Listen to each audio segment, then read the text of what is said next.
William was first diagnosed with Duchenne back in January 2016. He was having real problems trying to walk upstairs. We just thought that his leg strength wasn't quite there. So we took him to the GP, who referred us to a community paediatrician. He just got assessed playing, standing up, sitting down, and then they just referred him for blood test, normal blood test. We didn't know what for. I had a phone call late in the January from that community paediatrician telling me that my son was urgent care for Great Ormond Street. William had high CK levels.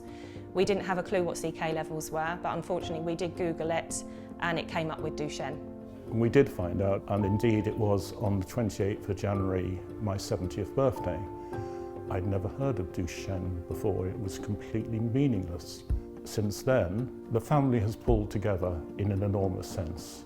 I think when they're first diagnosed, you do Google, unfortunately. You get the worst case scenario. It often says, very unlikely to live into their 20s. You just get the very hard facts that don't really explain to you that Duchenne actually affects every child quite differently.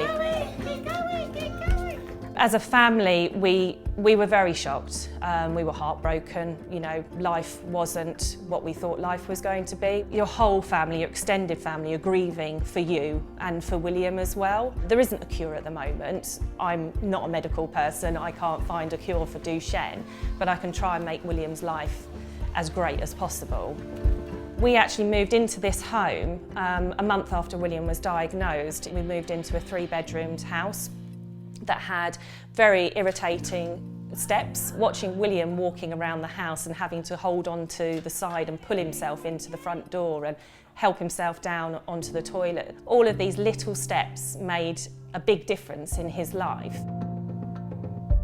We put in plans in place to basically renovate and change this whole house. It took us about 2.5 years of planning, and raising the money as well. I think when you have something like this, you have to understand that, if people offer to help, you have to accept people's offering. And everyone just giving their bit has meant that this big build has been able to be done. So now we have a home that is fully inclusive. We've had something put up in our house that shows all those trades that have helped with William's big build. It just shows you what something like Duchenne, how it actually affects someone when you tell them your story. And I think now we can, form this with Saracens and put even more awareness out there of Duchenne.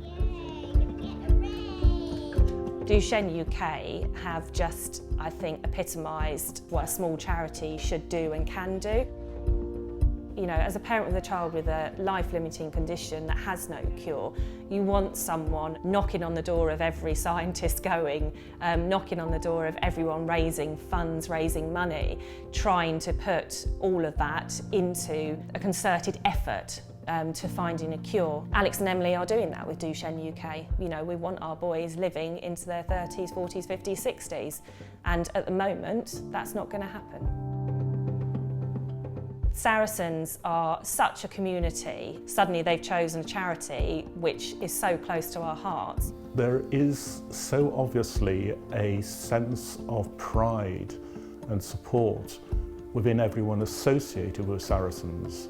The players show it much more than I see it with other clubs, much more. It's a club which is a rugby club, but it's so many other things as well. The fact that Saracens have chosen to support Duchenne UK is fantastic and absolutely wonderful.